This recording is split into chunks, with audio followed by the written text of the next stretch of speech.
Going on, guys? Good morning, good evening, and good afternoon. You guys know the drill.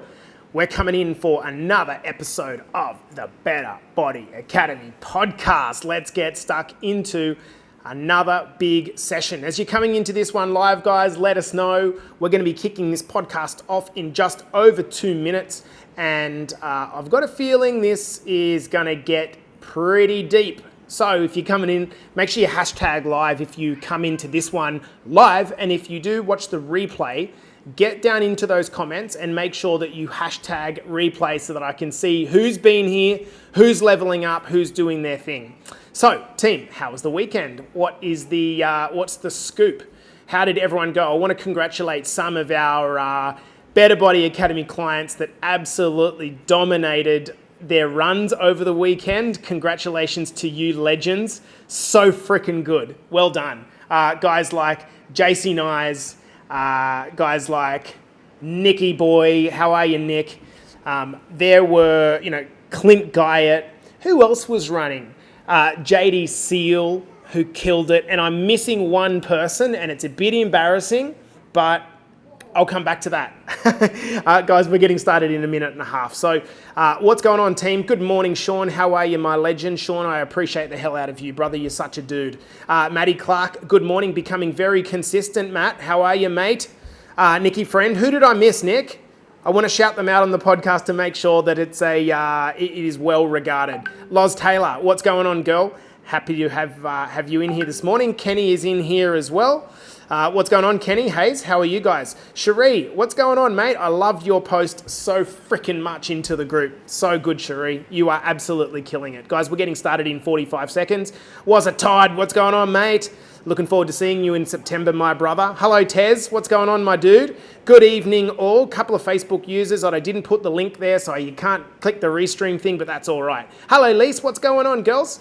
Hope you're good. Ash is here as well. Tough weekend, Ash. I hope things are going okay. Now, I mentioned JD, Nick. I mentioned JD, mate.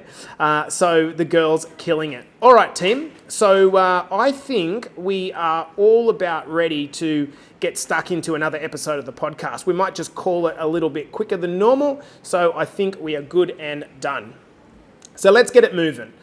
On the count of 5, 4, 3, 2, and 1. Welcome back to the Better Body Academy podcast. Of course, this is the podcast that you come to when you are sick of the dumb diets and unsustainable workout programs. Now, in today's episode, Father's Day in North America. I feel like super lucky to be with my kids here in Mexico, my partner here in Mexico, and being able to, combine both work and play in a beautiful part of the world. In fact, for those of you that may have read it, I put a post up yesterday with a picture of the kids, and in the post I told a story of how I got to the point where I didn't actually ever think I was going to be a dad. In this episode, what I want to do is go deep on, what happened at that time of life and how I personally got through it. It was so crazy. Straight after actually doing that post, I received a message off one of my very old friends in the UK that said she's in a pickle and she just got married. And in getting married, she's actually found out that months into that relationship that her new husband is actually gay. How the hell do you actually recover from that? Like, when I think about the turmoil that might cause to your life after she's moved to the US, completely moved countries, it's like, my freaking gosh. So I figure, that by telling a bit about my story, it might help you to get some interest or some inspiration and really back yourself to achieving something bigger than what you're doing right now. I think it's really frustrating that a lot of people that are doing well in life, they don't share their struggles. And if you don't share your struggles until you're like at the very top, once you're at the very top, people almost put you on a pedestal and say, oh yeah, but that's him or that's her. I want to share my struggles along the way. As a coach, sharing my struggles, my own battles and limiting belief should show you that I'm made of the same blood and guts that you are. I want to start with a big question. When you see someone achieving results that you would like to achieve, how does that make you feel? Are you the sort of person that feels a sense of inspiration? And by the way, guys, let me know in the comments. Are you the sort of person that feels a sense of inspiration and you want to go and find out what they're doing and try to implement and model it to get more of the same thing as they are? Or do you feel a sense of intimidation and jealousy, secretly wishing that their success would slow down, secretly rationalizing how, I don't know, maybe they cheated the system or they're breaking the rules somehow to achieve what they have? I think sometimes when you look at some people, you're just like, and I look at someone like Nick Friend and what he's achieved in such a period of time, and I'm like, I can see why people might look at him and think, no, not possible. Do you say to yourself, I wish I was that lucky? Because if I'm really, really honest, I had those behaviors and mindsets. If I saw a guy with an amazing body, I'd look at him and I would rationalize to myself, he's probably taking performance-enhancing drugs. If I saw a guy with an amazing car, I'd rationalize to myself, oh yeah, it's probably all on credit. And if I saw a coach that was doing really well in my industry, I rationalized that, yeah, it was probably just fake testimonials for that coach to try to sell more clients. So I thought to myself this morning, why did I actually think that way? And the truth is, it was because of my own insecurities. It's the absolute truth. It was my own insecurities. And so I was looking at other people's level of achievement through a lens that I had over my potential. I certainly wanted a better life and a more fulfilling life than I currently had. But my focus was on what everyone else was achieving instead of what I was actually doing. And rather than doing my all to find out what they were doing and modeling that, I was digging myself deeper and deeper and deeper into a fixed mindset where my life is my life and there's not a lot I can do about it. Do you guys ever find yourself in that situation? I want to ask honestly. Put your hand up honestly if that's you. Because whatever you think about all of the time becomes your reality. And so this morning I asked myself, where did that type of thinking actually start in my life? Where did that kind of intimidated, jealous, fixed way of thinking actually start? For anyone that feels stuck currently, this is a really, really good question to ask yourself. Going back over your past, you'll probably find there's something there that can be tracked back which brought some level of trauma or experience as a kid or an adult. For me, it was when I was about 31 or 32 that I started to feel a little trapped in my current life. I started to resent my job because I was attached to a mortgage and felt like the money came in, the money went out, and I couldn't do what I wanted to do. And so I made these empty threats to my employer that I was going to leave, but I didn't leave. And at the same time, the intimacy was developing out of my dissolving out of my long-term relationship. And it felt like we were just kind of passing ships in the night. A couple that just kind of lived together instead of choosing to be in a relationship. And what I realized in preparing this podcast is that I started to become stuck the moment that I started to lie to myself and pretend that it will all be just fine. I'll say that again. The moment that I started to personally become stuck was when I started to lie to myself that everything will be just fine. How many of us have done that exact thing? We just lie to ourselves about where we're at, and then in 5 to 10 years, things have actually gotten worse. Perhaps you stepped on the scales and you were shocked to see that your weight had gone up 10 kilos. But then you thought, you know what, I'm just in a patch. I'll sort it out. Fast forward another 5 or 10 years, you're 20 to 30 kilos over where you want to be, and it's infinitely worse. So I want to share with you 2 golden rules that I have learned personally about life. Number 1 is that if you don't have a plan, you will become part of someone else's plan. If you don't have a plan, you will become part of someone else's plan. Number 2, and probably more important, is that you get what you're willing to put up with from yourself and from others. The standard that you're willing to accept is the maximum that you're going to get back. You don't hold yourself to a low standard and then get an amazing standard back. It doesn't work that way. So back to me being stuck. I learned these 2 rules the hard way because I broke them monumentally. One day, kind of 6 years into my personal relationship, after 2 years of denial towards the end of that, I found out that not only was my partner cheating on me, but she was also pregnant now to that guy. Like, what a fucking ass whipping for a 34-year-old guy that just wanted to be a dad. Then again, in my work relationship, only 12 years into the work relationship, and after 3 or 4 years of me denying it towards the end about how much I hated it, I was sacked and stranded in Canada with a pregnant missus, no job, no ability to get a job because I was on a closed work permit. What an ass whipping for a 36-year-old guy who was the national manager of the company, who'd broken all the sales records and who was, in my opinion, basically unsackable. But here's the thing that we all know. Hindsight is, hindsight's a funny thing, isn't it? When we're looking at the reflection, it's a funny thing.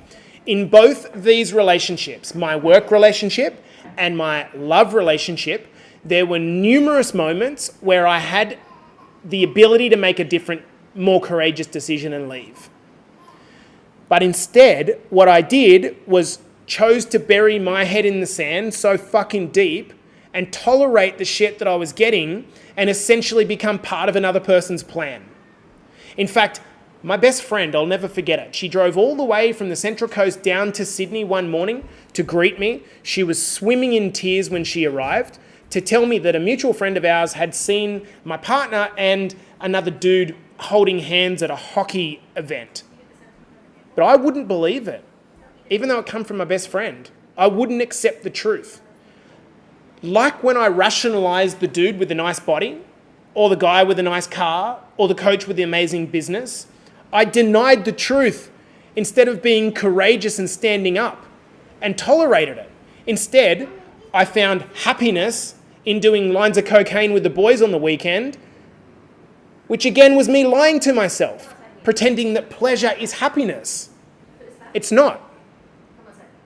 I'm sharing this, guys, here because I know that a lot of you are doing the same thing in specific areas of your life. Lying to yourself, tolerating well below what you want, and rationalizing that you don't care. I'm going to say it again. I'm sharing it because I know that that's what a lot of us are doing right now. You're lying to yourself. You're tolerating something that you do not want to tolerate. And you're rationalizing that it's okay, I don't really care this much. You fucking do care. You absolutely do care. Because here's the truth. Most people, me included, will wait until they are in the darkest place, in the most amount of pain, often until a massive trigger event happens that they finally actually do something to act on it. The problem is for a lot of people, it's too late. People wait until their doctor has told them that they've got osteoporosis until they start lifting weights. It's kind of too late. Or people wait until they get diabetes before they do something about their weight. It's very hard to reverse diabetes. Or people wait till their relationship is in tatters to have the conversations that should have been had a decade ago. It's kind of too late. The damage has been done. Some people might look at my life and think, oh man, he's lucky, he gets to be traveling the world and doing what he loves as a coach, and he's lucky to have his lovely little family. You know what? I don't feel lucky at all. I don't feel lucky. I feel very, very lucky to have had 2 monumentally painful experiences happen to me that finally caused me to act and get out of this like hypnotized rhythm of living fucking day to day, accepting well below what I think I deserved and realizing that I could actually change it. Right now, I feel incredibly grateful. I don't feel lucky. Aside from learning those 2 lessons that I just shared with you then. So let's talk about luck. People state that, yeah, you make your own luck. What the hell does that mean? Like, you make your own luck. I think, like, how do you get lucky? I have a better way to think about this. Luck is the moment that opportunity meets preparation, where the 2 intersect. Over the course of your life, you'll get a number of opportunities to jump on. And in those moments, you have the courage to choose, you will get lucky. Pain teaches you a very, very firm lesson about the future. In my relationship with Cordia, having learned these lessons about what I'm willing to accept, in my relationship with Cordia, I had an opportunity that felt right when we connected. And despite her living in Indonesia at the time, I had the courage and preparedness to jump in, literally, in terms of this academy. When the chips were down and I had a chance introduction to a business coach, an opportunity that I was prepared to invest in and go all in, and then this is created. And now what looks like luck, it was actually just an opportunity that I was prepared to say yes to and then double down and do the work. Does this make sense, guys? So turning it back over to you, like, what about you? Like, I want you to ask yourself, what are you denying? Like, this is the key point of this podcast, guys. What are you tolerating that you don't have to tolerate? Either you're tolerating it in your own standards, or you're tolerating it from someone else that is mistreating you and making you a part of their plan. And if you don't have the critical thinking to realize you're in that situation and a plan B to get you out of that situation, then you're going to end up like I was. You're going to get a big fucking kick in the ass at some point in the next decade, and you want to hope that you've got something to fall back on. If you're in BBA a week or a year and you've still not properly committed on the opportunity that you've been given, like, you've got to ask yourself, what are you waiting for? Like, you look at the lucky men and women that are doing great things in their life. Someone like Clint Guyett that's lucky. Someone like Linda James that's lucky. Or Terry that's lucky. And all of these people that are lucky. The thing is that they're doing is they're just saying yes. They're saying yes when an opportunity comes upon them. The Beach to Bay or whatever the run is called. That was an opportunity that presented Jason Nyes. And he said, you know what, I'm not prepared for this, but I'm onto it. I'm prepared to take the opportunity. This is what happens. You're going to get a limited number of these opportunities come across your plate, and most people just watch the opportunity go by. And I did that for the better part of my life. It's got to stop. If you're not in BBA and you're struggling, I can tell you the reason is very simple.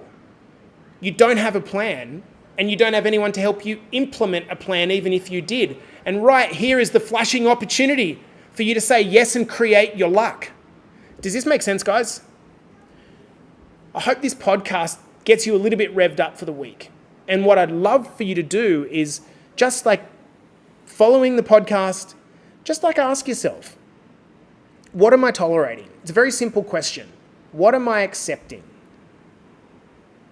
What am I accepting that is below what I want to accept? And once you get to the point where that pain of being in that place of like accepting something that you don't want to accept anymore, once that pain becomes great enough because you've thought about it enough and you thought, fuck, and for me it was, I can't go through another one of these relationships. I can't stand another day of turning up to an office in a fucking collared shirt and going to do this thing that I know I'm better than. eventually what's going to happen is you're going to reach that point of where you go, you know what, like I'm going to create my own luck. And you do that by being willing to take an opportunity when it presents itself and say yes to that opportunity. Guys, I'm going to leave you and love you there. This has been the Better Body Academy podcast for your Monday morning or winding out your Sunday. I hope this has helped. I'll see you guys in the next episode.